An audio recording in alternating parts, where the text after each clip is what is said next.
Hello and welcome. The President of Botswana, a country in southern Africa, made an announcement last week about Botswana launching a Citizenship by Investment program. This was a little bit surprising to me personally because I wasn't expecting a country whose passport is among the top five strongest in Africa to venture into Citizenship by Investment scheme. But then one can understand because the government is trying to diversify their economy away from diamonds. Botswana has always been synonymous with diamonds for all this while, and it pays for a substantial percentage of their national budgets. But there's a lot of pressure on their market right now, partly because of synthetic diamond. So there's been a reduction in the income that the government of Botswana is making from diamond.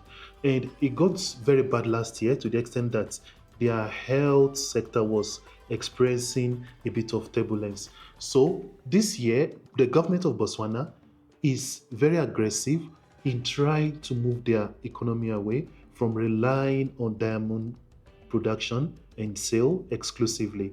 It's early days yet. The only announcement that came at this time is that the government of Botswana has signed an agreement with Atin Capital to work out the scheme. There is no announcement about the price yet or what form it will take. It's still very early. It's not worth speculating at this time. There are a few unique things about Botswana. Botswana has always been a country that is admired in Africa for a few reasons, and one of them is that it typically ranks lowest when it comes to perception of corruption. It typically ranks decent when it comes to GDP per capita. It typically ranks very well when it comes to security. Their government is on top of security, and one can understand because they have a small population relative to their geographic size. The Botswanan passport is way more valuable for travel purposes than those of the other countries that are currently offering citizenship by investment in Africa. As at the time of making this video, a Botswanan citizen can travel to a decent number of countries around the world with their passports visa-free or visa on arrival. So the Botswanan passport typically ranks around 60th in the world. And the citizens of Botswana have visa-free or visa on arrival access to about 84 countries.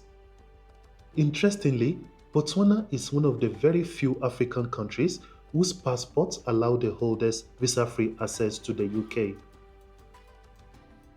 Other countries that a Botswanan can access visa-free include Brazil, Russia, South Korea, and Indonesia. Many of the other countries are in Africa.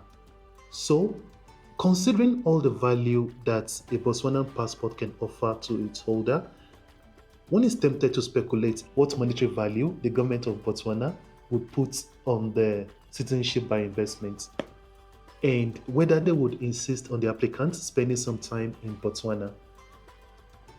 Because a lot of countries in recent times have been tightening the noose around the neck of countries that offer citizenship by investment.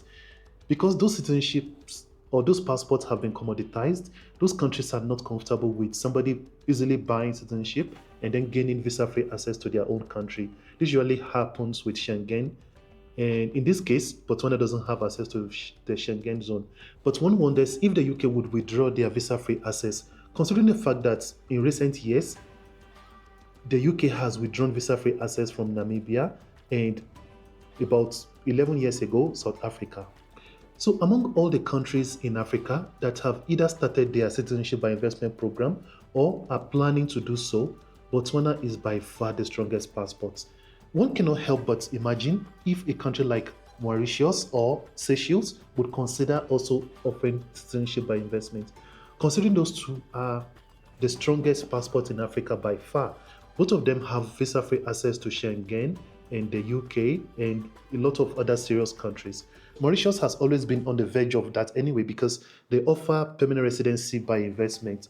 When one invests substantially in properties in Mauritius, one is able to gain permanent residency in Mauritius. So if Mauritius were to offer citizenship by investment, that would be a very serious one. It will put it apart with those Caribbean countries, maybe St. Kitts and Nevis and so on. Either way, that's about it for this video. I'm going to try to share an update if and when the plan crystallizes and the government of Botswana makes further announcements about specific details of the scheme. Until then, subscribe, like, share. Cheers.